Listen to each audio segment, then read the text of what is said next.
Hi and welcome. One of the very common questions I get from a beginning investor is, what if I'm wrong on the estimate of my repairs? I want to do a fix and flip, and I put some numbers down on paper. What if they're wrong and I end up losing money? How do I prevent that from happening? And honestly, that's a great question. So as time goes on, you become more proficient in what things cost. And you probably don't know it right now, but you already have a good gut feeling of how much something should cost. Let's do this example together. Let's pretend you want to change the fixtures in a second bathroom, not the master bathroom, but in the second bathroom. You want to replace the toilet seat, you want to replace the sink, the cabinets underneath the sink, and maybe even a mirror and a medicine cabinet. How much do you think that's going to cost? So let's think about it. You want to replace the toilet, the sink, the cabinets below hand, maybe put a new mirror and a medicine cabinet. So I have a number in my head.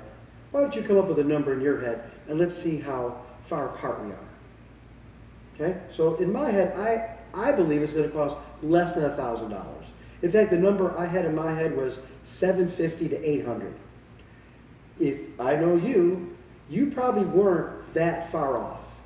In other words, you probably weren't at $5,000 and you probably weren't at $50. You might have been a few dollars higher, a few dollars lower, but we were all within the same ballpark. And that's true with most estimates. So when you put your spreadsheet together, if you've been to Home Depot or Lowe's and educated yourself on what these things cost, we are both going to be within a few dollars of each other. The real mark of an experienced investor is not so much the categories where they put the numbers, where we know what the repairs are. The experienced investor knows there's going to be repairs that he or she doesn't know about. We haven't crossed that bridge yet. We didn't know there was a plumbing issue. We didn't know that after 20 minutes the heat doesn't heat the water anymore. So those are the ones that we have to be prepared for, and those are the ones that might kind of blow you out of the budget, if you will. So every good investor will put a miscellaneous category of expenses that runs anywhere to 10 to 20% of the total budget. And when an experienced investor looks at your spreadsheet and says, hey, what's this miscellaneous for? Your response is simple. Stuff I don't know, but I know I'm going to have some stuff that I need to repair.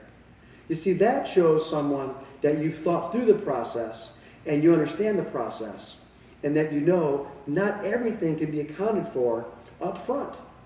So have confidence in yourself, have confidence in the process, and then when you're done with your spreadsheet, you have a second set of eyes look at it just to double check your work.